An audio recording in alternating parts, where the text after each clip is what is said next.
So my name is Tammy Godfrey, and I am, I worked at Memorial Care for 15 years and until cancer retired me. I was the manager in the Sleep Disorder Center and Neurodiagnostic Center. So this is like coming home for me. Most of my treatment has been at Orange Coast Memorial. So most everything as far as my care is down the road in Fountain Valley, but I did have my surgery here. So let's see if I wanted to push this way. So I'm going to talk about feeling lost. This slide reminds me quite a bit of how I spent most of the time after all of my treatment, my initial frontline treatment. So my diagnosis, I'll run through real quick. I was stage 4 metastatic ovarian cancer throughout my body. It was from my pelvis to my sternum. And one night, Courtney and I were watching television, and we were just watching TV. We were watching the OJ miniseries. It was back in March of 2016. And I suddenly had a sharp pain in my chest, my right side of my chest. And I said, "Oh, Courtney, I'm having a really weird pain." And it just so happened that about 2 weeks before that, I had done a presentation here at Memorial for Women's Heart Month, February. So it was a month before. And I thought, oh, I have to go in. I'm not having a heart attack, but I'm having a sign of a heart attack. And I teach about this. And my colleagues will never let me live it down if I don't do what I preach. So we went into Orange Coast Memorial emergency room and found out I was full of ovarian cancer and that my lung had collapsed. And that was the first I knew of having cancer. And so it was all over my body.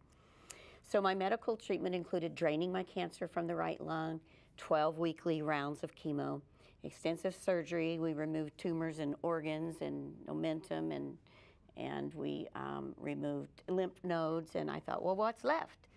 I still have my appendix. Go figure. Hospitalization for post-surgical pneumonia and blood transfusions. Then I had 12 more rounds of weekly chemo. And that led to physical, occupational, cognitive, and psychological therapy. So the 24 times I initially sat in that chemo chair, it was really a small portion of how I fought to overcome my metastatic disease. But the treatment had a very profound effect on my cognitive function. For much of a year, I lived in a mental fog. And Courtney is here to help tell what that's like from a caregiver's perspective. And I do want you to know that I am still recovering. I still have cognitive issues. So you may see me just throw in a rare word like a chair or something, and I didn't mean chair, I meant chemo. So for the most part, you can follow along with me probably, but if I say something totally random, I won't notice, so raise your hand and I will clarify. Usually I get the word right, or she gives it to me. So it's something that I'm continuing to progress through.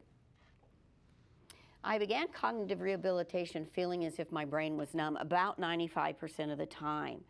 I had brief moments of clarity, and I was pretty much, I think if I was to choose what I felt like, I would say I felt like a zombie.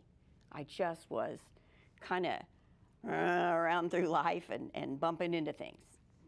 I struggled a lot with poor attention, short memory deficits, being unable to remember or retain new information. I could tell you all about kindergarten. And I was easily getting lost, even in my own home and through the community. Someone always had to kind of, where's Tammy? Where's Mom? And even going to the bathroom in my own home, I might just forget where I was at. And so it was so predominant and so overwhelming to feel lost. I wasn't really able to do many tasks at home. Frequently, I wasn't able to complete a sentence because when I started trying to explain something, before I got to the end, I'd forgotten the beginning. And it was that incredibly deep. It wasn't something that we thought something's a little off with Mom. It was, wow, is Mom going to be able to communicate with us and make sense again? And I often could not follow along with a conversation or an article or a book or a movie or a television show. And so you would think that a person who is home, I was confined to my home pretty much for the first year because I was so sick and they didn't want me out in the community, even going out with a mask. I stayed home. And when people came into our home, they sterilized. It was just germ-free. And so you would think, wow, what would you do with all that time you had if you had all the free time in the world? Well, how about watch every cool movie? That was scary and it was confusing, so I didn't watch movies. Couldn't read, and I just was sort of just stuck with my thoughts when I had them. And so I was very busy with rehab in Orange Coast Memorial. They were helping me. I was in a wheelchair at this time, or a scooter, and I knew that I wanted to get back, just fight my way back. And so back to my list. I knew right from left, but I wouldn't be able to play Simon Says. So I could, if you said, Tammy, raise your right hand, I could do it. I may have to think about it first, you know, do the cheat for kids, this is left. And, but I knew it. But then if you said, Simon Says, you know, with your right hand, touch your left knee, well, that was just mind-blowing. And driving, of course, was just completely out of the question. So that's a little background on what happened. How did I find myself in cognitive therapy? Well, it was really kind of a neat little story. I was just jump in? Yes. Actually, to clarify, it is not as much cognitive therapy as cognitive rehabilitation. Yes. Because they're two different terms. So when Tammy refers to cognitive therapy, she means cognitive rehabilitation. With a cognitive therapist. Yeah. So yes, I'll try to. So our speech therapist providing cognitive therapy, cognitive Rehabilitation. Thank you. Yeah. And so one day. The terms are confusing, and it's no wonder. If you have some cognitive dysfunction, then hey, it is very easy to confuse it. Yes, let's just say they were going to help me with my brain, rehab it, just like going to a gym. But I didn't know about this. I just didn't know anything about it.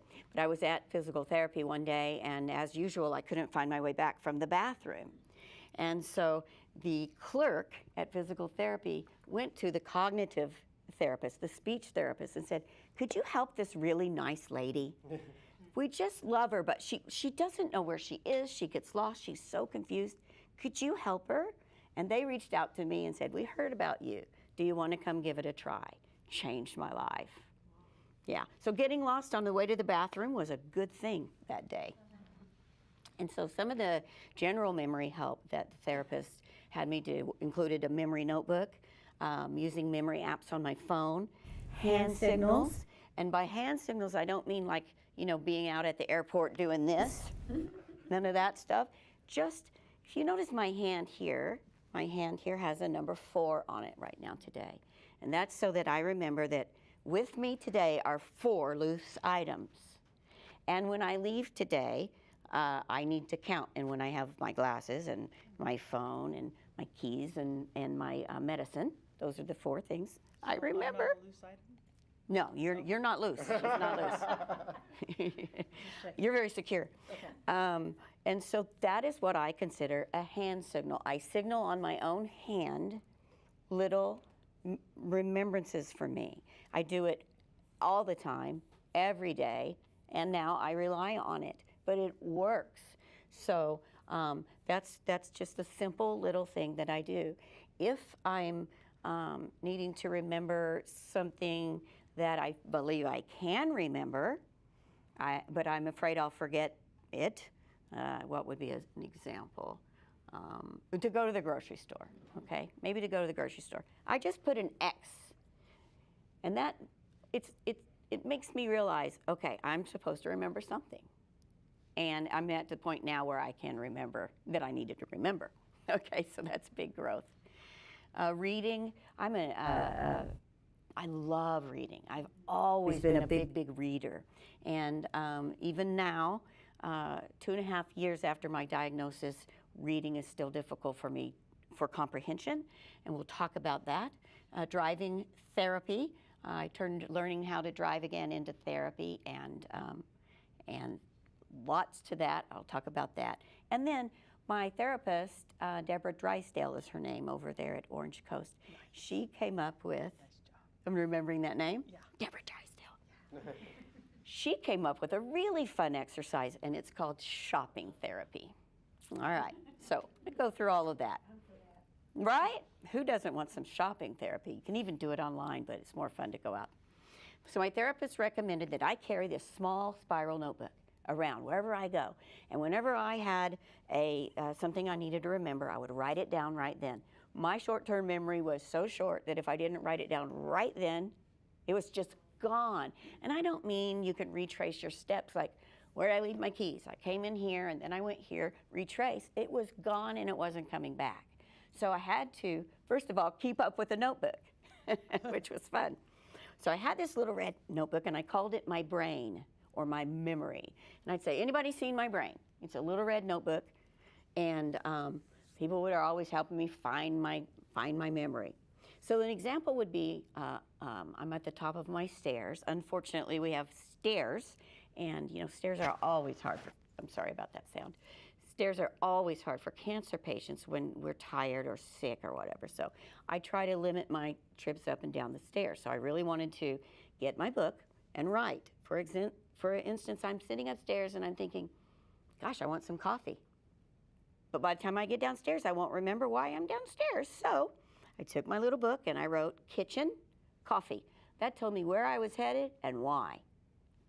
And so at the bottom of the steps, sure enough, flip that book back open and go, oh yeah, I'm going to get some coffee in the kitchen. And this is the way I did my whole day.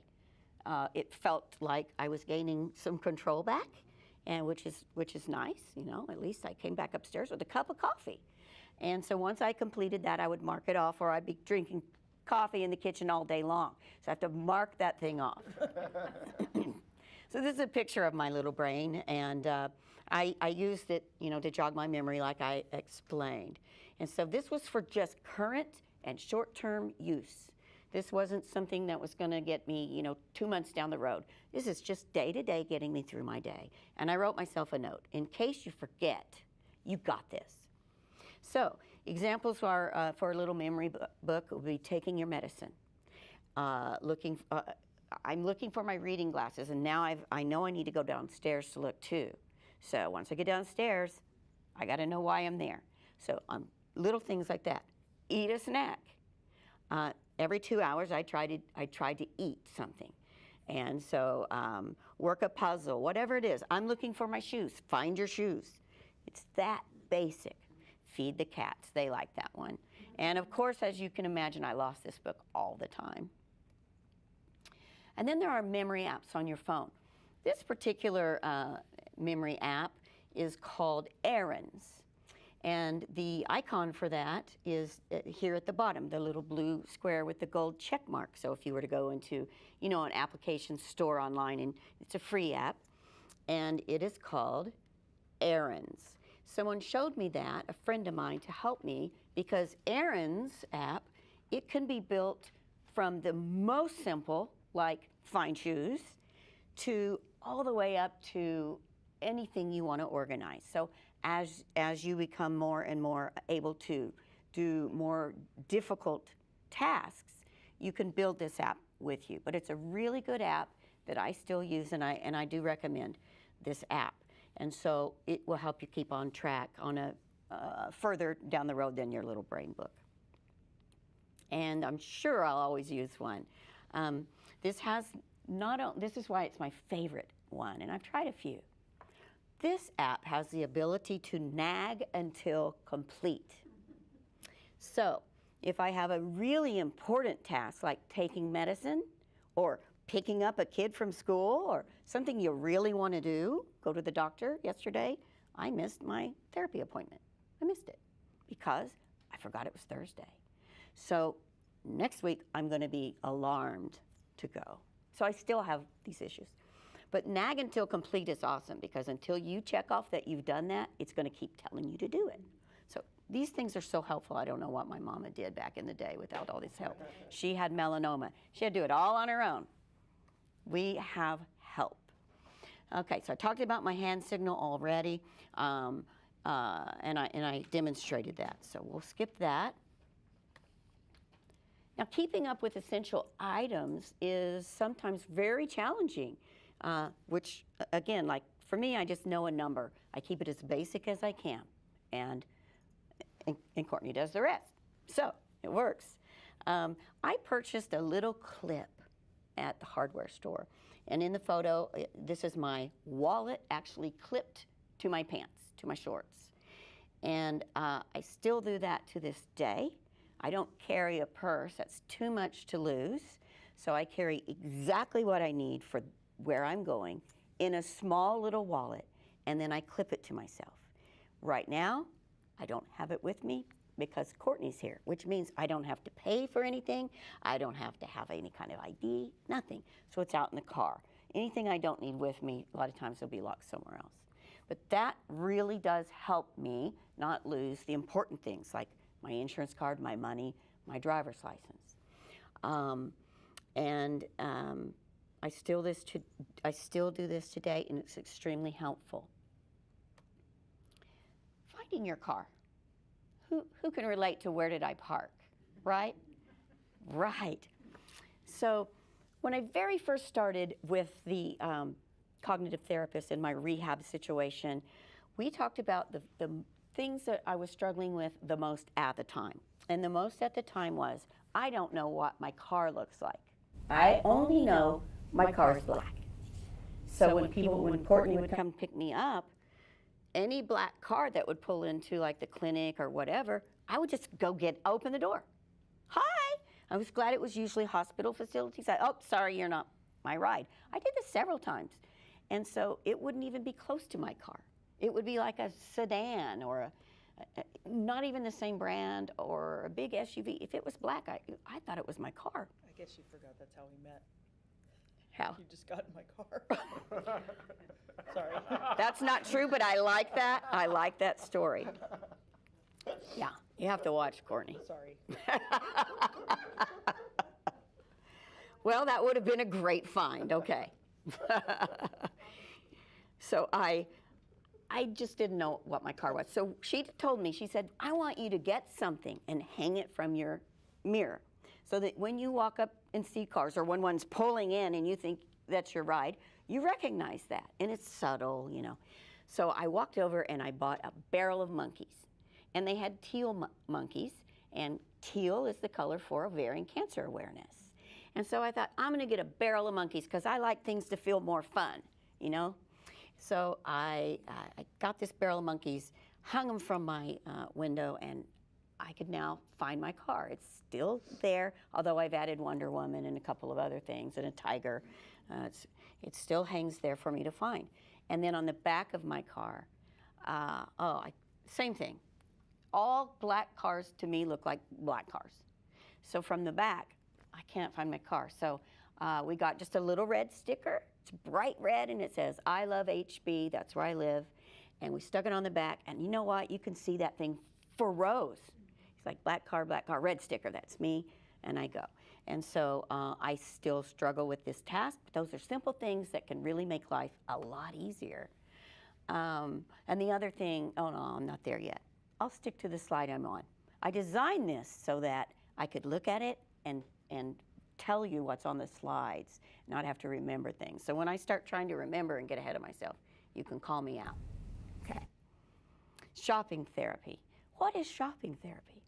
You know, my memory needed so much help that we needed to play some games. And the games are actually like going to the gym for your brain, but I always like to think things are fun.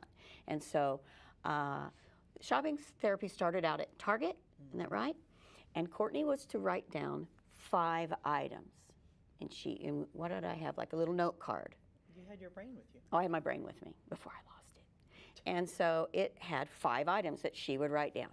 I remember the first 5 items, one of the items was peanut butter, and we're in a great big Target store. So, you know, I could be going out for socks, and I could be going for bread, and maybe a school supply. All right, Courtney didn't make it that hard in the beginning. She cut me some slack. Things weren't too far apart. I think I was all in groceries at that first one. And I was to have 30 minutes. Go find your list in 30 minutes. Oh, piece of cake. 35 minutes, here comes Courtney. I think I had 2 items in my bag, and I was in a scooter, because I was still in a wheelchair at that time. So I'm scooting around, like, where's the peanut butter? I shopped in this store for years, you know, where's the peanut butter? So she comes in, and I said, hey, can't find the peanut butter. She goes, the peanut butter's right here. I'm like, no, you can't tell. You can't tell. So that was our first adventure. And then after that, we had an agreement that if I didn't come back in 30 minutes, you extended some time or something, we texted. I didn't write it down, I don't know. She needs a brain too. I So, was just sitting in the cafe playing games on my phone, waiting. yeah. I don't know. So shopping therapy started out really rough. That's the point. It started out so rough, you know. I didn't have any kind of logic in there. I was just hunting for an item. I wasn't thinking, where would peanut butter go in a store? I might be down on toys looking for peanut butter. And so it was a revelation that my brain was so full of fog. But we kept at it, and we kept at it. And eventually, I would not only find my 5 items in 15 minutes, but I could reshelf them. The first time I tried to reshelf items was crazy, because it's like I'd never been on that aisle in my life, and I was just there 30 minutes ago. So shopping therapy was a really fun thing to do. It got me out of the house, and it gave me things to look at. And eventually, I even put, the scooters were fun. A lot of fun with that. You can tell in the bottom right there. We found the words BAM. BAM is the name of my support team, BAM. So I turned around and did my, hey, I'm strong, I'm shopping at Target. And you can also see that as we proceed, I'm out of the wheelchair, I have a cane in the bottom, and eventually I'm up kind of dancing around in the dressing room. So the one where I'm in the weird orange pants, my assignment was to go to Kohl's, it's by my house, go to Kohl's, pick out an entire outfit, including accessories, go inside the dressing room, put it all on, take a picture, go put it all back. Putting back sunglasses like to take my lifetime. Remembering where the sunglasses came from. But you know what you're doing is you're retracing your steps. You're working that short-term memory. Where did I get this? Where does it go? And so shopping therapy is something that I recommend for anybody that's having some cognitive issues, because that's when you find out that life is pretty much about matching, right? Where did I park? I saw this before, find it again.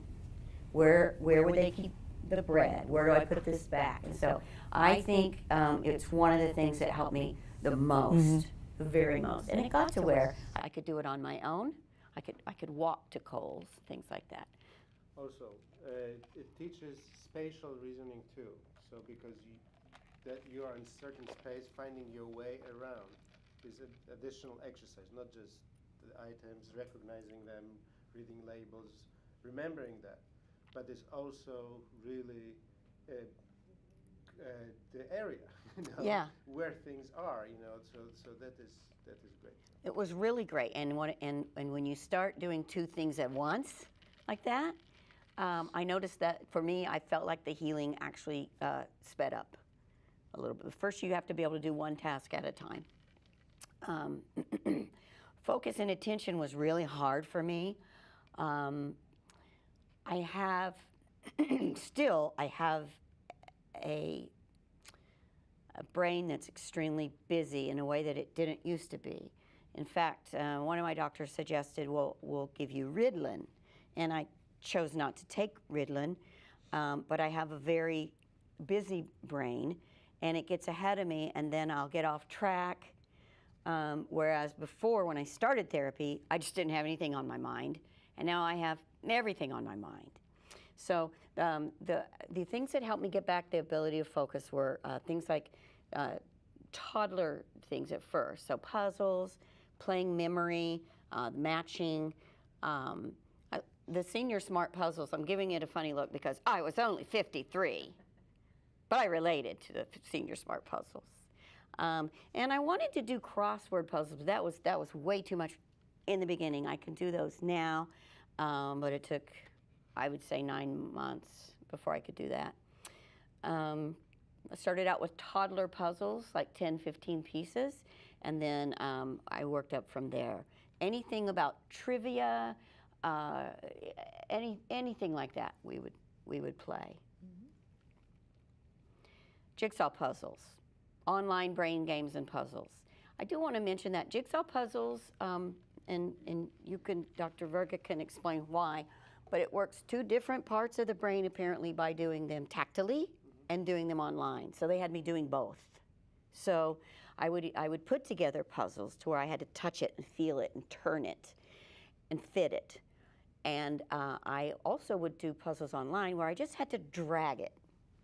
Okay, so both of those were helpful. Toddler games. We're talking chutes and ladders, little simple directions. And concrete word puzzles. So word puzzles that you're physically doing. You have papers. So my therapist would send me home with puzzles and things to do, and I would do them. I would always time them and bring them back. Sorting objects. Sorting objects really helped me a ton. I think that was your favorite. It was. Isn't it crazy? It was easy. And then speaking my thoughts out loud, that helped me so much. So, you know, if you're ever stuck, talking out loud is so helpful because you're saying it and you're hearing it. And it would help me so much. And then online interaction really helped me. Facebook, Instagram, little short blurbs. You know, on Facebook it's, hey, today, look what I ate for lunch. Cool, she ate that for lunch. That looks good. I can get that. Whereas if she wrote a story about her life that day, maybe I wouldn't understand. So the little short things that you can expose yourself to and understand at the time, that really gave me a feeling of success. So I always, every day, would post to Instagram. And then the word game sheets. She would give me these worksheets each week, and she would give me 2 of each one. So in the morning I would do it and time it. In that very same evening, I would do the exact same puzzle and time it. And it would be sometimes 15, 20 minutes longer to complete that exact same thing that I've already done once today in the evening. So we learned that in the evenings, my fatigue was so much worse that now we can structure my day around the mornings. And that was really helpful for us to do that. So anything of importance, we schedule still today for me early in the morning. That's why we're here at 10 o'clock. And fatigue definitely will affect our memory. So remember, we start simple, we take it slow. Toddler games. Toddler games will grow into adult word games over many months for me, maybe just a few weeks for some. We're all different. Anything I felt like trying, I would jump in wholeheartedly and I would work on it for several hours a day. To me, I took this as my full-time job. My full-time job was to rehabilitate. I'd finished with the treatment, and now it was getting me back. So back to the jigsaw puzzles. You can see that I started with little ones. I got up to being able to put 100 pieces together. When you can put 100 pieces together, I graduate from puzzles. I really don't need to do a 1,000-piece puzzle. I think it would probably get too frustrating to me. I don't know, but I have great success in a 100-piece puzzle. And then there's an app called Jigsaw Puzzle, the one in the center. And that Jigsaw Puzzle app, I really like it because you can start out so very, very simple, and then you can go into different levels. And when you go into different levels, you can do the same puzzles that used to be simple, but now there's more pieces or they're more intricate. And so you can kind of grow into doing those. And those are nice things when you're sitting in a waiting room or something like that. I like to occupy my time with rehab. If I'm waiting for one doctor, I want to rehab my brain, that sort of thing. Brain games, The toddler games, of course, they grow into word games. Those things that you like to play with your children and grandchildren, like matching and all that, they become challenging. And then making those matches gives you success, and you do move on. A friend of mine brought me these chocolates, and these chocolates are a healthy chocolate, and so they're not, they're the bitter, good for you kinds of chocolate. And I noticed after I was playing with them that, look, I can stack these. I was always looking to do things, to work my brain. And that's just an example of one day me going, you know what, I should stack these up. The concrete word puzzles, like I mentioned, this is just showing a few of them. I do keep some by my bedside table. And again, full-time job. I challenge myself every now and then with a Mensa puzzle. And not quite there yet, but every now and then I'll pull it out and find one. But the one in the middle, I did it. I did that one. And so I said, oh, I can even do Mensa puzzles. I get to pick the puzzle, but hey. And then reading retention, so it's time to read. And I really honestly did not believe I would ever read again. I didn't believe I would. And I had a sadness about that. And I realized, you know what? I think you can overcome just about anything. Let's find out. So we start with reading. And it was so difficult. So one of the things to do, start reading, is to start playing with letters. So bananagrams, I would just take and I would form words. So you can see I made my own puzzle. Cancer sucks. 2 words. I figured out how to intersect 2 words together. So then I would continue to play either bananagrams with as many words as I could. Over here you see that I was timing some things. It took me 4 minutes and 3 seconds to do this work, and I didn't get them all right. I marked some wrong. And then you can see on the other time also that for each one I was timing them. And so I was slow at it, but I loved it because I've always loved words. And I was touching and working and playing with words again. So then, guess what? I got started reading children's books. And I could read the children's books, and I could read them out loud. Couldn't comprehend them, so why not read a familiar children's book? Something I'm already familiar with. And then I feel a kind of in touch. So we read some children's books that I had always known and loved and read to the kids and so forth. And speaking was never really a challenge for me. My words were, I had verbal words. It was reading and writing. And so I used that skill of being able to speak, and I spoke out loud so that I could hear. And that way I could read and recall better if I read aloud. And then I got to move up to adolescent novels. Adolescent novels are very interesting. They're very interesting. Everyone is so attractive and so hot and so into whatever. And it's like, this is so intense. This guy is so gorgeous. If you ever read the Twilight series, Edward is so beautiful. He sparkles. We're going to talk about that on every page. Edward entered the room sparkling, good looks. And I'm like, gosh, you know, this Edward guy is just starting to creep me out. But it's adolescent. It's everything is so raw, and so we have to do this, and we have to do it together, and we have to do it now. So it was fun reading adolescent novels. I found them in my children's room. And so the first one I read was a book called Paper Towns by John Green. And Paper Towns, my very first review was, and I'll read it, Chapter 1. Quentin and Margot are old friends. At 9, they had an experience together. Don't recall it. And in high school, they watched her, and he had a crush on her. His friends are Radar and another guy, maybe Ben, and they discuss prom plans. Radar has a new girlfriend. He's embarrassed to have her come to his house because at his house they have 1,000 black Santa Clauses on display. And he was embarrassed by that.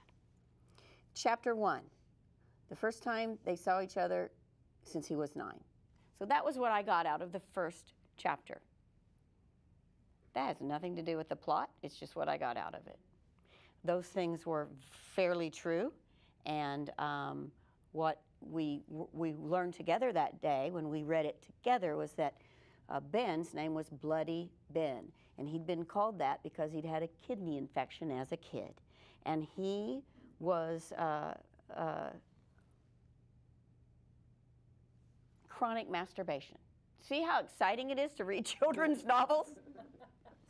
And so I missed all that exciting stuff there at the bottom. I just remembered that he had Santa Clauses. That's what I remember. I thought, oh, that's fun, 1,000 Santa Clauses. So I was picking out certain things and certain people, but you know, that's just an example. And then by the end of this stage, by the end of this one book, I moved to an adult novel. That's how fast my brain was wanting to pick up the reading. The reading I was picking up, the comprehension, I wasn't really picking up, but I was reading these books, and oh, it made me feel so good. So the book that she assigned to me was The Immortal Life of Henrietta Lacks, because she thought I would enjoy the book about medical research, and it was just a terrific book, I'm told. But the movie I really enjoyed. So I did read that book, and then I also tried to turn anything I could into cognitive rehabilitation and remembering. So an example would be reading news articles and staying active on social media, reading and concentrating on what I was reading as much as I felt like I could. So I would find one story for the day, and I'd just keep reading it. And that's how it became more familiar with me. You know, when you turn on a cable news network, you're gonna hear the same thing 500 times that day. So that's what I started watching. And by the end of the day, when Courtney came home, I could say, do you know what happened today? Do you know what happened today? Because if you hear it over and over and over and over, it'll stick, sometimes. I want to talk about driving a car. And I know that different people have different challenges, and pretty much if you have really cognitive impairments, driving a car will be a problem for us. Big problem. Thank you. So at the time that I wrote this, my driving was very limited, and I was continuing to work on this skill. I wrote this about a year ago. I'm still struggling some in driving, but let's talk about how I put this together. And driving is just an example of something really big and complicated that you want to do in your life. For some of you, based on your occupation, it could be that you have a piece of machinery that you need to learn to do again, or it could be anything, but something that has all sorts of things happening at once. I really also thought, maybe I won't ever drive again, but I was determined to do it. So the following slides are the steps that I took to ease my way back behind the wheel. The first step always is assess your current state. Am I going to drive? Am I safe to drive? And can I get back right now? Okay. I always have a backup plan. Uber or Lyft is a backup plan. So no matter where I go on my own, even today, that's always my backup plan. If I feel I cannot or should not get back in the car and drive, I call my partner, Courtney, who calls the Uber, so that I can't make a mistake and tell the Uber to come to my house when I'm at the store or whatever. So a friend helps with that and says, you let me know when you get there and when you're leaving and if you need help. So the family member speaks directly for you. And you know what? I'm a former paramedic, and I'm a hospital manager, and I'm the kind of person who organizes and plans ahead. And thank goodness that's really stayed with me. And so because for so many years I had that idea of, is this safe? Because when you're out there on an ambulance, you start being a little bit more careful. And my kids would say paranoid. Like they'll do something, I'm like, do you know what could happen? You could fall down and you could whatever. And they're like, whoa, whoa, whoa, I was just, playing hockey or whatever. So sometimes being a little overcautious in the end has come back to suit me quite well. And then, yeah, never get in a car to drive if you have any hesitation. And if you do start out to drive and you feel foggy or scared or anything like that, stop. Just stop. You can pull over and stop that car. So what do I do first? First step was I'm going to back out of my driveway.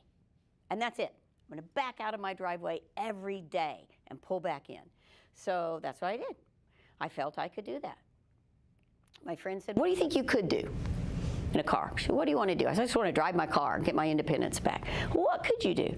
Could you get in the car and turn it on, get out of it, back out of the driveway? What could you do? And I said, oh, I think I could back out of the driveway. That was step one. And my friend taught me the same that I learned in Beat the Odds and Boost the Odds. What can you do? Do what you can do. Celebrate that, and then move on. She advised me to focus on what I could do. And each morning after my coffee, I would back out and pull straight back in. And I would always adjust the mirrors and the seat, and I would pretend I was going somewhere. So I did that every day for quite some time. And then it became, you know what, this step is old hat. And I assessed my cognition to be reliable. I was moving up to driving around the block each morning. And so my cat Roxy, she came along. She's a rescued feral cat. She prefers to live outside. But she became my driving companion. Every day I'd walk out to the car and she'd run and get in, and I'd always let her in and say, welcome, I'm going to take you somewhere today. Get comfortable, we're going for a drive. And then we'd drive around the block, and then I would say, thank you for coming, I hope you enjoyed your trip, and let her out, and we did it every day. We were focusing on what I could do, and what I could do now was I could drive in a circle. Well, it's time to learn to drive outside of my neighborhood. So beginning with a family member as a passenger, I started driving a few blocks. Wasn't that fun? There's a reason why I've taught all the children to drive. Yes. My deficits became extremely clear when I started driving around the block. Can you tell kind of what that was like what my difficulties were? And very jumpy, and everything surprised you. Like you didn't anticipate, somebody may be backing out or whatever. It scared the crud out of you. And so sometimes I would scream. Oh yeah. I was so fun to ride with because I'd go, ah! And then she'd, ah, what? And then I'd say, No, that's funner when I'm driving. You're riding. Still do that, yes. Okay, so basically when I started driving, I had a lot of trouble knowing what lane I was in. Am I still in the right lane? And turn lanes really gave me anxiety because, I don't know, it just gave me anxiety. Am I turning right? I don't remember. And who all's going to hit me and who am I going to hit? And it was very, very anxiety-ridden, but I was going to do it. And so I a lot of times I didn't know if the traffic light was mine. I'd wait and see, let other people go first. Distance from other vehicles, that was hard for me. And I didn't recognize my neighborhood, so I couldn't find my way. I could really get lost in my own neighborhood. Landmarks were totally unfamiliar, so I had to get reacquainted with my neighborhood. It was so weird to be driving down a street that I'd been driving down for years, riding down it like Courtney, and I'd be like, where's this? Where are we at? And she would always just very patiently tell me where we were at. That's our house, Oh, I see.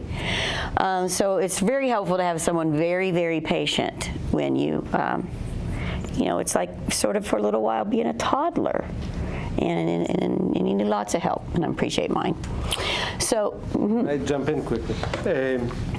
One of the things, if you have doubts about your driving ability, there's occupational therapy that may help you really ease into driving again.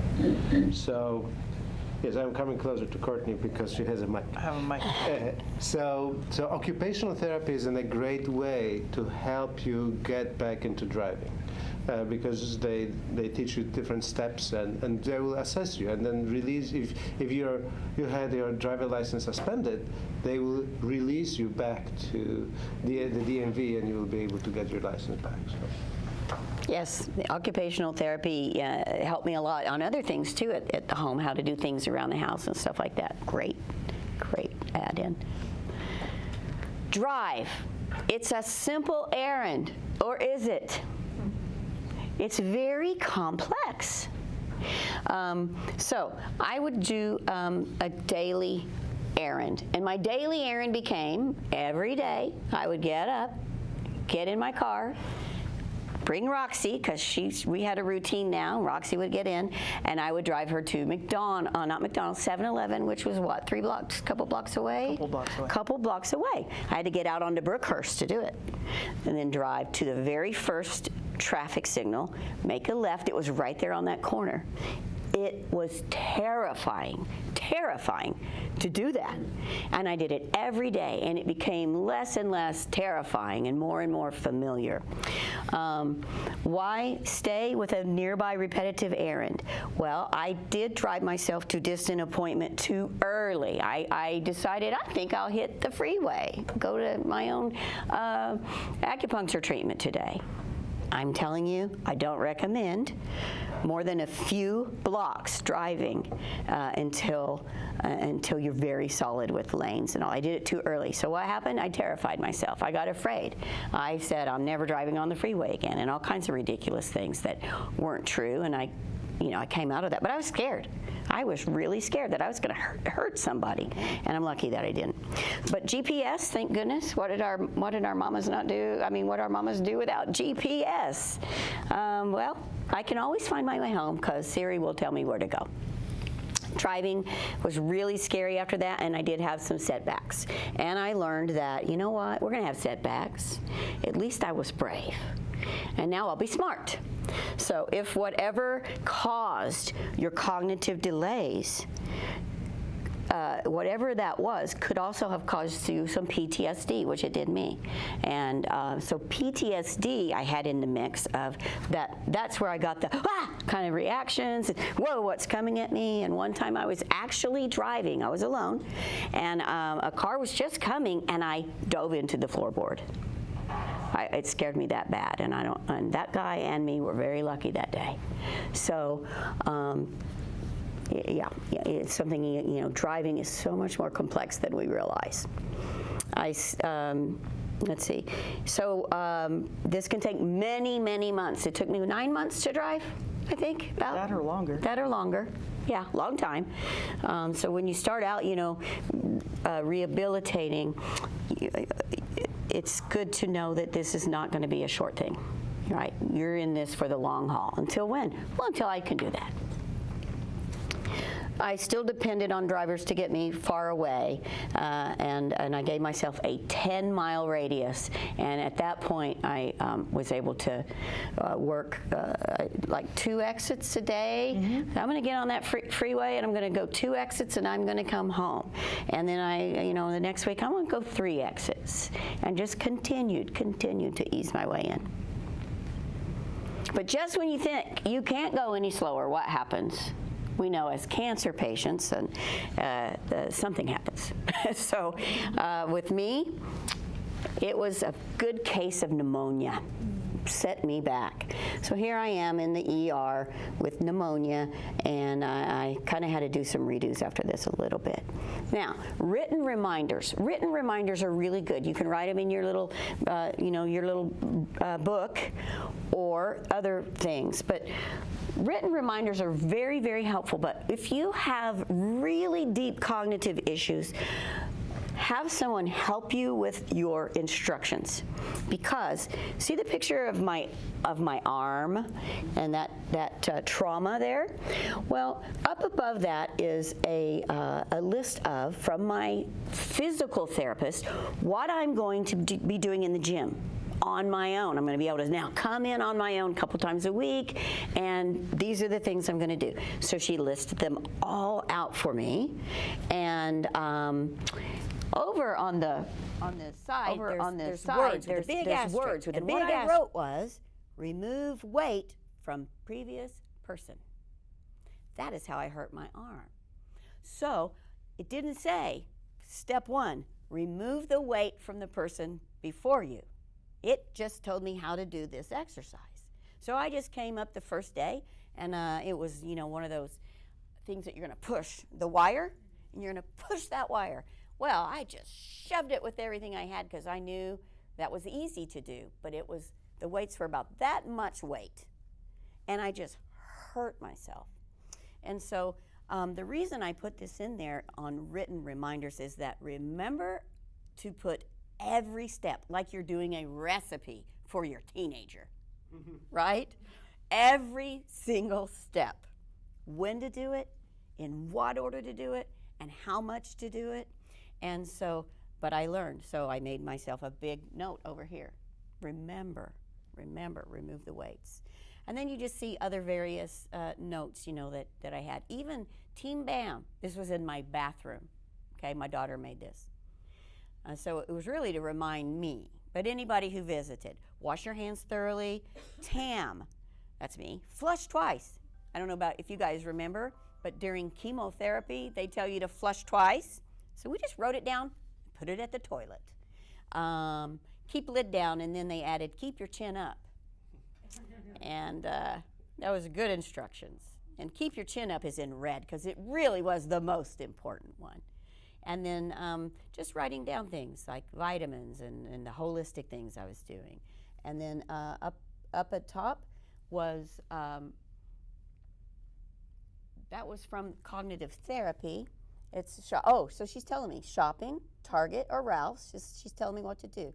Independently, do 4 items. These are things. And this is what was good for me because I could hold it and read it. Repetition, and I kind of mentioned this earlier about why I watched the news channel. I watched cable news during the worst possible time to be watching the news. Election. Oh my gosh. But I knew what was going on. I felt like I knew what was going on. And then I had something current that I could discuss, and I didn't feel that the world was just slipping away from me. I was involved in something today. Yeah. I couldn't understand anything on TV that changed plots, even commercials. I would be like, no, wait, what is this about? If there was a dog and it was insurance or whatever, I don't even get it. What are they trying to sell us? So it's good to have an interpreter.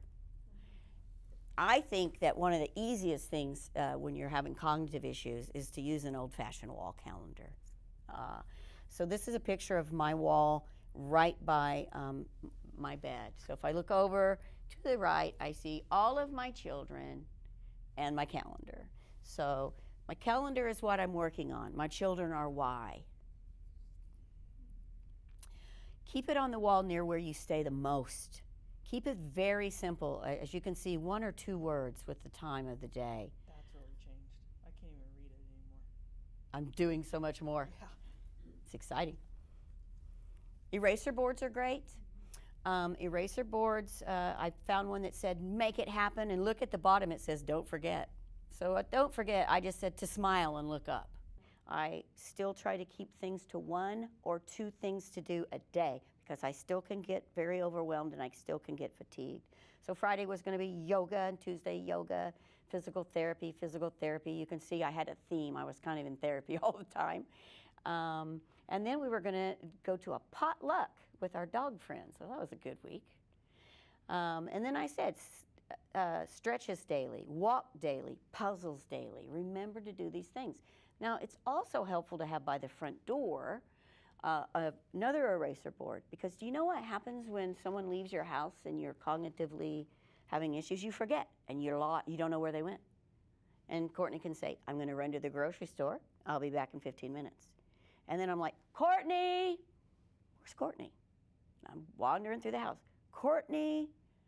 So it helps if you have a board at the door, and then your family members can literally sign out. Meg, school, back at 4.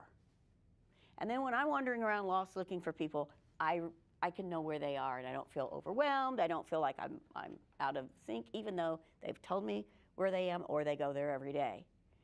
That's another helpful thing. You felt overwhelmed a lot. A very lot, yeah. I was overwhelmed was probably the biggest emotion for the longest time. We have our amazing phones, and we can do so much with these phones to help ourselves. There are apps, but you know the best thing we have is the phone camera. Where did I park my car?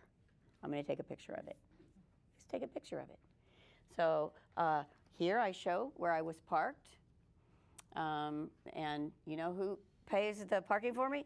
Courtney. I call her and say, are you ready? I'm sending you of where I parked, and she pays it through an app so that I can't make a mistake, because I tried it on my own, and I'm not sure whose car I paid for, but it wasn't mine, so I got some tickets. And then there's the elevator of where did you park. I parked at P1. Oh, okay, I took a picture of that, because you know you get in there and you're like, where the heck have I parked? Did I even drive here? So these things you can trace back. And so there's your camera photos. So you just look at it and say, where did I park? Now I got more clever as I went along, because I got to places that had bigger parking lots. So what I would do is I would get out of my car and I would take a picture from where I stood of the front door. And then I got to the front door and I stood and I took a picture of my car, so that I had both angles. And then what is it? Matching. Where's the red pole? Ah, there I am. Then I also, if there was something that I ran out of, I would immediately take a picture of it so that I knew that I needed to order it. So, oh, I needed to order more turmeric, and why am I going to the pet store? Oh, I need to buy this. I just need to match this. Find this thing on a shelf and bring it home. Recipes were really good.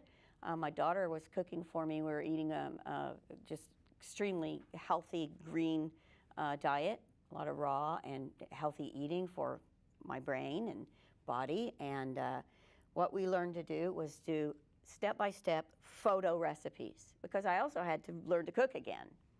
I had really bad neuropathy, so I was cutting myself a lot cooking.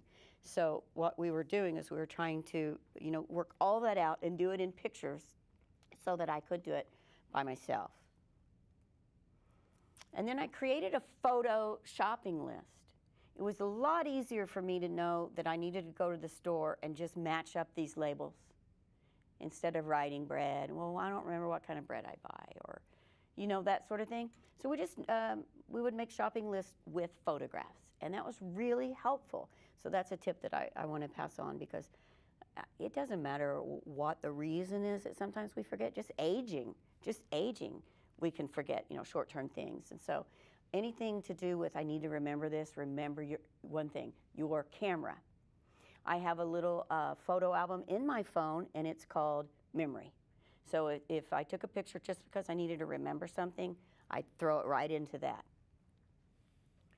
And take pictures of the things you do and the things you love, because I don't have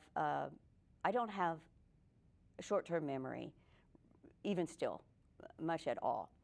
And so when I look at this page, however, I have the memory of doing these things, because these are cueing me. Oh yeah, guess what? Down at the bottom, our daughter she graduated high school during all this, and we drove her to her new college at Flagstaff, to NAU, and we took her to the Grand Canyon. And I can remember that through that picture. But if you ask me, tell me what you did about the time your daughter went to college, I don't know that I could tell it to you just off the top of my head. So photographs are so great. Not only that, but look at the fun I have. This is all since cancer. I have a fun life. I love my life. I look at the photos and go, man, I've got a good life. Look at that. I've got these great kids. I have these friends, these good-looking family members. Wow. Yeah, it's amazing. So what is a workaround? A workaround in cognitive rehabilitation, they're called a strategy. We're going to give you a strategy to learn that, a strategy to learn that. I could never remember the word strategy, so I call them workarounds, and I still do. I'm going to have a workaround for this. And still today, I'll be doing something and think, I'm going to need to come up with a workaround for this. This is confusing me. And And I do. You just got to really figure things out, but you will, or ask someone to help you. But I had a big need of a workaround. I had such bad neuropathy that I couldn't write because, I just couldn't feel the pen. And it kind of went up here too, and quite frankly, I just thought it was uncomfortable. I didn't like it, but I wanted to write. And so here's what I did. Do you have a pen with you, Dr. Berg? Sure. All right, thanks. So I was going to write. I have a son that's in the Navy. I'm going to write him old-fashioned letters, right? I'm going to do that. So this was too hard, and what I did was I gripped it, as you see here. The day I figured this out was this day. I took pictures because I knew I wanted to remember this. So what I did was I just held it. Sometimes I held it like this. Sometimes I held it, however I could hold it, and hold it steady and still. And I moved my entire arm to write the letters. So I moved my arm like this, and I wrote. And this entire sheet next to it was written that way. And so I had taken home it's called scrambled sentences, so I was really doing better by this time. Unscrambling a sentence is kind of higher up the chain from what is a sentence. And that is what I did. So the only reason I put this in here is that there's a workaround for things. And there are all of these therapists of all different branches that can help us with that, to teach us workarounds. We can also just sit and figure it out by looking at it hard enough and going, I'm going to write. How do I make a C come on that page from this? And you know what? If you really, really put your mind to it, even at the most cognitively reduced level, there's something inside of us that's driven. And I learned, thank you, I really did learn to tap into that. And I think we can do far more than we give ourselves credit for, and especially if we're willing to work super hard at it, really super hard. It's hard to finish chemotherapy and then go to work, right? I mean, that's hard, but it's very productive. And it also gives you a sense of accomplishment, I kind of have a place again. So workaround strategies. No matter what task or skill I'm working on, I will certainly be met with roadblocks, stops, frustration, and surprises. Count on that. And then it won't make you quite so mad when it happens. Just there's going to be difficulties and roadblocks, and there's going to be frustrations, and they're going to come, and I'm going to not be surprised by them, but then I need to work around them. So not happy surprises, but realizing there's something new that I have difficulty doing. So then I'm challenged to figure out a new way to do it. In these cases, I find a positive attitude is essential. I learned to find the workaround. If I can't do a task the way I could before cancer, I can find a new way to do it. I had to do that with cooking and writing and things with my fingertips. A new way of cooking, we've already mentioned, is a photo recipe. Maybe you have to have someone do your food prep until you can cut. But I can tell you that there are scissors that cut like knives. You can order those on Amazon, and they will cut your fruit and things, and it's scissors. So there's things to help us. This is great for my brain, using reasoning. That's great to say, I'm going to figure this out. I'm going to figure it out. If I can't, I'll ask a helper. But by just figuring out something on your own gives you a lot of satisfaction. And it also is great for your spirit, because I'm kind of like a toddler still. Look what I did, look what I did. Courtney, look what I did, look what I did. Did you hear what I did? And then I'm bragging. Brag. If you make those accomplishments, celebrate them. It took you weeks to do it. Shout it out. Guess what I'm doing? Wrote a letter. Hey, look at me writing a letter. So really, be excited about those things, because they take so much work to get to. So I say, when you're doing this kind of work, it's okay to brag. Brag on yourself. Make sure everybody else is bragging on you, because then you're just going to do it better the next time. And you know what? Examples of this are things like I figured out to prevent leaving items behind. That was something I came up with. How could I stop losing my wallet? I should fasten it to myself. So then off I went to Ace Hardware. That's a workaround. Still do it today. And I've learned just because I can't do something today doesn't mean I can't ever do it. It's just maybe I'm not doing this today. Doesn't mean I'll never do it. Maybe just not today. I never tell myself I can't. I'm just not right yet. I think that if there's something I truly, truly want to do and to learn, and I put a lot of work into it, I'll at least do it a little bit. This has proved to be true over and over as I regain more and more skills. I wrote this a year ago. All of this is true today. So there's a philosophy that I really love, and it's the improv philosophy. Improv, and you guys are Boost the Odds, right? Yep. Boost the Odds. So you play improv. All right, so for any viewer that's going to watch this at a later date, it hasn't done improv. Improv's philosophy is simple. Yes, and. So if Courtney and I here, we were going to just all of a sudden do a comic routine, and then I would say, hey, Courtney, there's this huge gorilla, and it's going to eat us. Yeah, that's not good. Okay, so she said yes, and she doesn't like that. Well, now I have to do yes and too. Yes, it's not good, but I think we could conquer this thing. As long as I run faster than you. Exactly. So that is yes and. Because if we're doing a little routine, and that was very, very good. That was your first improv ever. Thank you. Props on that. But gorillas are vegan, so don't worry. Oh, but I forgot. And I don't think I could outrun you. So when you're going to play an improv, everyone's going along. If somebody goes, no, it's not even a gorilla, that's whatever. Well, that's not fun. That's no fun. We're not here to argue. We're here to have fun, and we're going to go with it. So go with life. I like to live a yes and life. So I'm slower than I expected to be. Yes. And I'm faster than I was this time last year. I keep forgetting things. Yes. And I'm going to keep forgetting things. That's why I make workarounds. I get lost easily. Yes. And I'm so grateful for two things. Google Maps and Courtney. I forget to eat. Yes. And I haven't starved yet. I'm frustrated I can't go back to work. Yes. And look what I'm doing today instead. I like it better. So, yes, and. When someone says, hey, Tammy, would you like to go have a cup of coffee on Thursday? I say, yes. Yes, I'm living a life of yes. If Thursday arrives and I'm too sick or whatever, well, we'll reschedule. But I like living a life of yes.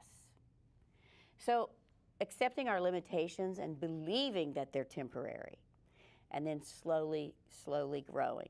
So this is showing me at different phases of my walk. The top one, I'm just simply coloring. And many of us who have cancer or have had cancer, we're given coloring books. Who here has an adult coloring book? Okay, I guessed right. That's a great gift for someone that's you know, at home, and you know, it's art. It's good for the soul, it's good for the heart, it's good for the spirit, it's good for the brain. And so here I am, I'm just coloring. What's so great about coloring? Well, you know, I tend to match up things with coloring. Like every other circle, I'm going to color red. And every other circle, I'm going to color yellow. And then my brain is really engaged, and I'm, you know, not just being in a relaxed state of coloring, but I'm actually rehabbing my brain and my spirit. So I still believe that coloring in your coloring books is healing. It's therapy. It's therapy for the soul. Art is good therapy. And then here in the bottom, I look like, oh, well, I'm just getting bored of this. I lay here time after time and hour after hour. I lay here. But you know what was right above my head? Someone brought me. I decided in my fight that I was a tiger. I was a tiger. And I became a tiger with all of my meditation, all of my daily medication. This tiger was going through my body, and it was just ravaging, ripping out all the cancer. And this tiger could not be contained, could not would not be stopped. And I became this tiger. And one day Courtney came home and she said, guess what I did? I had you tattooed on my arm. Oh, wow. Oh, my gosh. Isn't that Awesome. beautiful? Can you see this tiger? Yeah. Okay. And so above our bed, sure enough, probably the size of that TV, here comes one of my neighbors, brought this for you. And it hangs above our bed. So sometimes when I'm doing this, I see that tiger up there and I'm like, oh yeah, I'm a tiger. We have a Scarface bedroom. What, big tiger? So on the other side of this are limitations that I had brought in with me to my cognitive rehabilitation. And so, you know, I would bring this in. These are the things that I'm struggling with today. Driving, I wasn't driving at all. Work being, you know, like around the house. I was not going into it, my job. Cook, and I wrote, I cut myself, I'm leaving the burners on, and something about a teaspoon of chili powder. I don't know what that means anymore, but that probably meant something on that week. Probably I was putting chili powder where it didn't belong. That doesn't sound good. I wanted to improve reading and comprehension and enjoying a deep movie, or at least one that changed plots. Those are things that I would love to have done at that time. And recall, extreme short-term memory, terrible. I wanted to write. I wanted to type with less editing. And I had to keep my phone always off. And just FYI, if you ever become my phone friend, I don't answer the phone. My phone's always off. Because when I answer the phone and it's somebody like selling me something or whatever, I don't always know that. I'm not always savvy not to give out information and so forth. And sometimes I'm just confused. So people will text me and I will call them back. And that's just the way that we keep me from ordering things and donating hundreds of dollars to the wrong party or something like that. And then what I like to do and still do is I like to take something that I love to do and turn it into therapy. I love the beach. Oh, I love the beach. And I love to go early in the morning and collect the seashells. Isn't it peaceful? Isn't it one of the most relaxing and wonderful ways to spend the time? And so and we love that. And other people are like, I hate sand. Okay, don't do that. Do something different for you. But I really love it. But take a look at this. I noticed that picking up seashells isn't just good exercise, wandering around and bending up and down. Look what you can do with them. You can turn them into therapy. Seashells are, number one, they're free. I don't have to go buy anything or a game or whatever. I'm going to love picking up seashells because I love picking up seashells. So then I came home and I'm like, dump all my seashells out. What are all the different ways that I can sort these? I can sort them by size, by color. I can sort them by shape. All of these different things.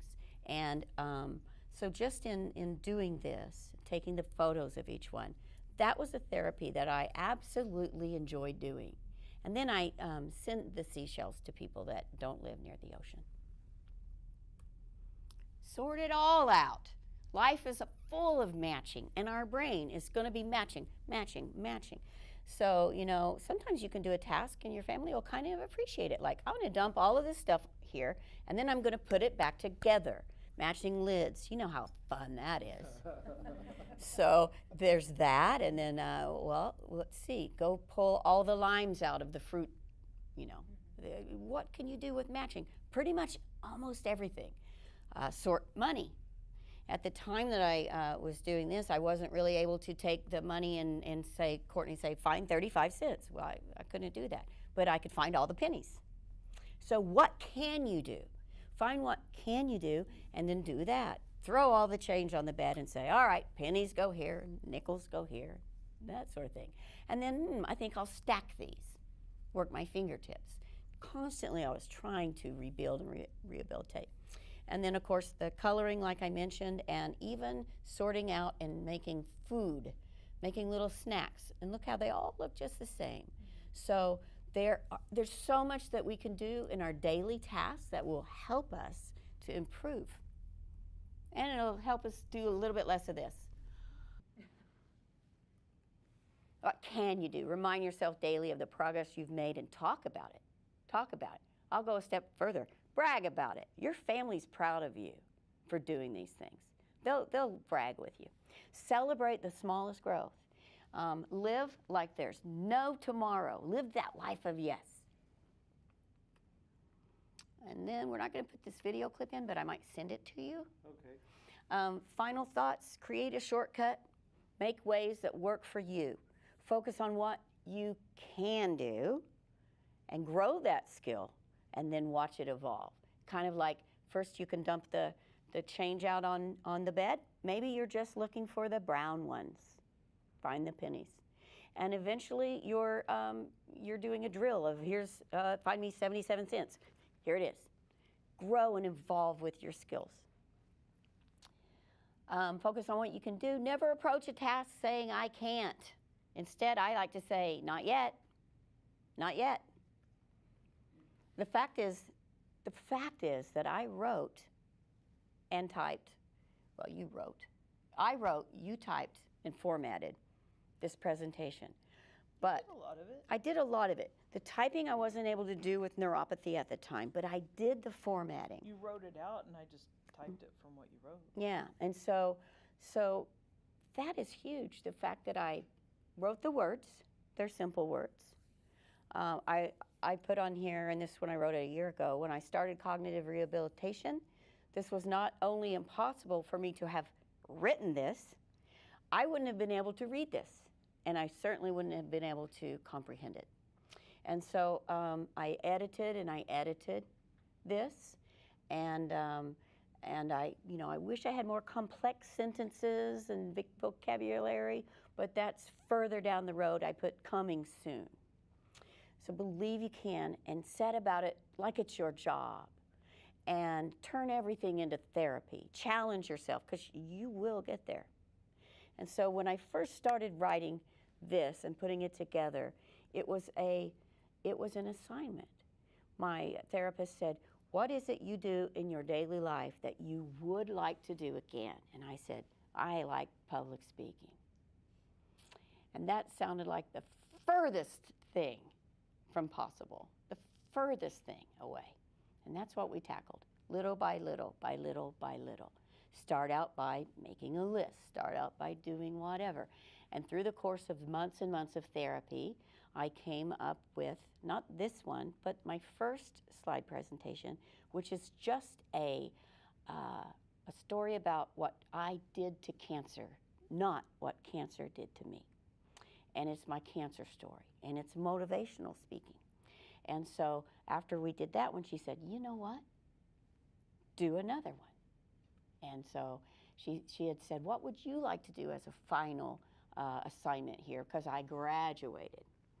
And I said, I'd like to put what we've done together into some form that other people could use. And that's where this one came from. And so it is my deepest desire that if I could help one or two or however many people have it a little easier, like here's a workaround for you, and you use my workarounds, and then you'll come out with more on your own. But if somebody figures out the wheel, we don't all have to reinvent it. Because I think we all know that we learn from one another. What do we do when we first get diagnosed? We find someone who's been there, done that, and they give us great information that we never would have come up with on our own. And so we get to start at an advantage than what they started at. And so I would like for people to be able to start at an advantage and at least have a little bit of help on how to get started, because it's so overwhelming to be lost in a world that you no longer recognize. And I was at the very furthest side of this, very, very affected by it. And in April, my cancer recurred. And we made the decision, okay, we're going to do this new chemotherapy. And so in May of this year, I did 2 more chemotherapies. So I've now sat in the chair 26 times. I was supposed to do 10. And as a family, we decided that it wasn't in my best interest to continue to do chemotherapy, because those 2 treatments, chemo is cumulative, and it wasn't like I didn't already have a bunch of chemo. And they took me down so far and so fast that we made the decision not to do chemotherapy, but to live life and to live it big and to keep living a life of yes and to keep getting up and doing things. And all of my family were in total agreement on this. And so what I would like to share here at the end is that, Take your time. okay, great. In no hurry. Okay, great. I believe very much in what we learn in Boost the Odds and in Beat the Odds. I believe very much. And it's so very interesting that when I came to the class, Courtney and I talked about this the first couple of days, she said, Tammy, how have you been doing these things? How have you been doing these things that he's telling us to do? I don't know. I don't know. But it connected with me so much. I was already doing the meditation and so much work with it. It ended up being a partner of yours. Cognitive behavioral therapy has been extremely good for me. And just rethinking things and, you know, going at things with the attitude of, I have an attitude of joy. I have joy in every single day. And if I don't have joy scheduled, I fit it in and I find joy because I really love life. I love my family. I love my friends. I love coming to talk. It's life to me is just full of joy. It is so hard. And so when people say to me, Tammy, you know, why are you smiling? I'm smiling because I'm here. I was supposed to be gone 2 years ago. They thought 6 months for me. It's been 2.5 years. And you know what? You saw some pictures of what I've been doing. I am living my life. Every day I'm living my life. There are many, many days that I don't leave the house because I have a lot of issues. But there are so many days that I do. And so as a family, we decided that what we would do is that I would focus my attention on each one of the children and Courtney, and we would do a one-on-one weekend trip, one-on-one. So my son, I mentioned, is a naval aviator, and he got to be at Pearl Harbor for 2 weeks back in, was it July? Oh, July 4th, that's right. And so he flew me out there. So I'd never been to Hawaii. I've been to Hawaii now with my son in uniform. I toured Pearl Harbor. It was amazing. I would not want to give that back. You know, all of this work, I flew on an airplane by myself. I know how to ask for helpers. I know how to look for helpers. And, you know, Mr. Rogers is one of my favorite mentors. And Mr. Rogers says, look for the helpers. Look for the helpers. The helpers want to help you. And so live by Mr. Rogers' truth. If you fly on your own and you have cognitive issues, you know what you do? You just go up to the lady and say, hello, I have cognitive issues. Can you get me where I'm going? Can you physically help me get to where I'm going and be on the right plane? And you know what? They will. They will assign you your own very special helper. So during that, I got to experience a brand new sense of freedom and terror. I flew to another state by myself. And I got to where I was going by myself. I got on the right shuttle. I asked a lot of people for help, and I would tell them, I need help. I forget things. I have a medical condition, and I forget things. But I really want to get to where I'm going. Can you help me? And they say, yes. I've never had anyone say, you know, get it, booger off. And so you usually can sense who the helpers are, and if you sense someone that shrugs you off, guess what? There's like 7,000 other people in the airport. Look for the helpers. They want to help you. And on the other side, I like to be a helper. And so in my limited capacities, I try to be a helper also. The next trip that I got to do, my brother took me to Italy, September. I went to Italy. I flew there by myself. Now that was one of the hardest things I've done since cancer because it was quite difficult, quite difficult. And being in Italy is very difficult with mobility issues. But you know what I did? When he invited me to Italy, I started training. I went into rehab and I started training. I said, here's what I need to do. I have 2 months, but I want to be able to walk all over Italy. Because I'm going to need to walk all over Italy. You know, these people work there. They move there. And you know, they don't park at the very front and then go in. It's like, we're going to go to the grocery store, and it's 3 blocks up the road, let's go, and carry everything. So I got to go, and I got to experience that because I said, yes, yes, I'm willing to do that. I'll train for it. And so a week and a half ago, my oldest daughter and I, we went to Mexico. I got to fly with her, and it's so much easier. Oh my gosh, she loved that I had a helper though, because all through customs and everything, she just had to follow the wheelchair. She's like, Mom, this is great. I said, yeah, always travel with a wheelchair. Get somebody to need a wheelchair. They do it all for you. You can get on the rides.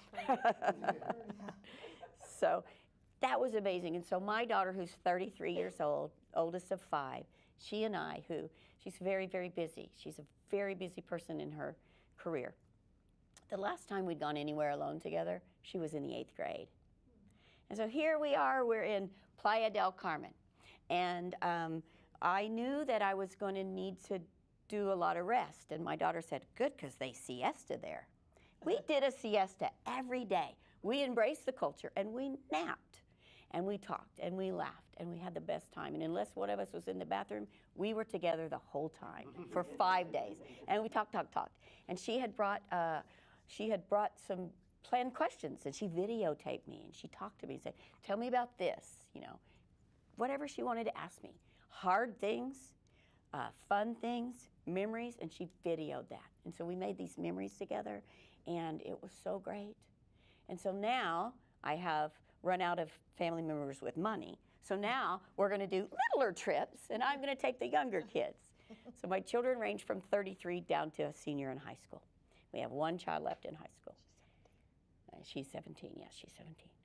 So I just wanted to share with you the joy that I have in my life in spite of a lot of obstacles, because that's what we talk about in Boost the Odds, right? Yeah, life's hard. So when people do say, Tammy, why are you still smiling? I like to say, well, you know, life is hard. Funny. Life is hard, and that's a given. For some reason, you know, when we get cancer or whatever, isn't it just part of the hard things we've always gone through? I mean, isn't there a lot of hard that we've had? This one is really a booger. We all know that. But wasn't divorce hard? Anybody been through that? I mean, wasn't that? That was not a carnival. So life is hard. And we learn to view life in a new way through programs like this. And I encourage you to continue to do that. I know you guys have learned it, and I've learned it. And you know, there's days when sometimes we kind of forget to go there. You know, it's a purposeful way of living, isn't it? It's a very purposeful way of thinking. And so how do we reframe things? And I think it's very, very important to live that way and to continue to live a life of yes and a life of new. I'd never been to Hawaii. I had never been to Italy. And 2.5 years ago, the odds were pretty against me to ever get to do those things. So I know I have cancer, and I know it's growing. I don't know where because I choose not to know. I don't want to know. What I do know is that I know my body is capable of love and of fun, and my spirit hungers for experiences and for time with people. And sometimes Courtney and I, we will cry. We had a cry night a couple days ago. We had a cry night because we're just really not ready to get off of this road together. But isn't it inevitable that each one of us will die? And one of the things that I learned here that I'm actually working on this now is how to prepare for that in a way that's not scary. And I love this program for that, and I'll be working with Craig on that. But you know, hanging on to things in a real unrealistic way, like my friends like to say, man, Tammy, you are a tiger. You are Wonder Woman. If anyone can do it, you can do it. But guess what? Nobody can do it. Nobody can do it forever because we're just not immortal. So I've done it. I've done it a long time. I'm going to keep doing it. I hope that in 2 years I can come and remind you of these things. And if not, I'm going to be okay with that. So just because you guys are boost the odds and we're all in the same boat together, I just want to send you my love and tell you that I really believe in this group, and I believe you guys can just do all kinds of things. And I know I can too, and I'm going to continue to do that. And I hope in someday I'll be able to come and say, guess what I learned? New things. I just want to keep learning new things. So thanks for letting me do this. This is a connection to my old life. Thanks for letting me sit to do this, because I think I needed to sit today. And thanks for having me, Dr. Rick. I loved it. Thank you. Thank you very much. Thank you. Thank you. So, if there are any questions, please go ahead. Questions, comments, corrections? I probably have a few. Yes. I love the yes and Great. attitude. I think it's great. I take improv classes.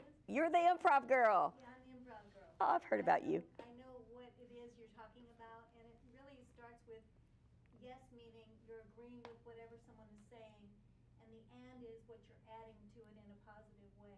Yeah. So I love that you put that in your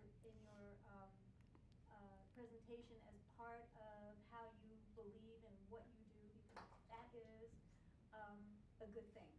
And Thanks. it's very helpful to have that kind of attitude just in general in life. Doesn't mean you don't have to have cancer to have that Right. as a positive thing. And I think that's really great, and I commend you for that. Thank you very much. My daughter's an actor and has done improv, and I learned a lot from that.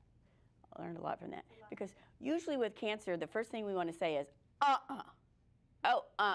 not going to do that. I'm not getting involved in that. I don't feel like that, And so I agree. I think if you flip it to, yeah, I'm going to do that if there's any way possible, then I never leave somewhere that I kind of didn't want to go wishing I hadn't gone. Right? Yeah. Anybody else? Thanks for that comment. Yes. It was interesting just listening to your process, because Rick, it's quite hold on a familiar. second. Let me give you this mic. So. I'm not. I can pick you up. Good. Oh, okay. I'm not. I haven't gone through. Apparently, you've done some fairly extensive research, and I haven't really done that much. But with all the different things that work for me, chunking it down and all the things that you're talking about, starting from small pieces and working your way up and working with what you have, and it was just very edifying in a way to hear the things that you've done, because just by virtue of my survival instincts, I've done a lot of these things that you're talking about, and it was very interesting to hear, and I definitely commend you for your focus on yes and gratitude. Thank you. Thank you. Gratitude is great fuel. It feels good to be grateful, doesn't it? Yeah, and I'm grateful for so much. I have so many people that help me. Yeah. It was quite an inspirational story for me, and I believe for everybody here, to hear you present. I found that some of the things you told me, how you helped yourself, helped me, but I love the motivational part of the story the most. Thank you. It had the most impact on me. But I know a few things that I do to help. As far as when I drive and I go to the store, I park in the same parking place. Another thing for reading a book, I read the newspaper daily, and I have a dictionary there. And any word that I don't know, I make myself look it up. Great. Number two, if I don't, some days I have good days, and some days I have better days, and some days my memory isn't so good. When my memory isn't so good, I generally stick around the house. Me Like I too. said, and I've Good heard, idea. some of the things. Yeah. Your story is amazing, and you have a very big support system, and it's probably your family and your cats and your animals. Yes. And I'm so glad that you're traveling and doing things. Thank you. Wonderful. It is wonderful to just say, grab life. Yes. Grab it. Thank you. I attend the classes with Aaron, and a lot of the things that you said is what we've learned to do. Oh, really? Yes. Yeah. Really? Yes. Interesting. A lot of the things. So wonderful. Actually, this room is going to be in use in 5 minutes. So, but I really want Tammy to tell us more about what Oh, we see here. yes. Okay. So what we see here is, Okay, you're connected am I like this. connected here? You know what? Let's switch mics. Okay.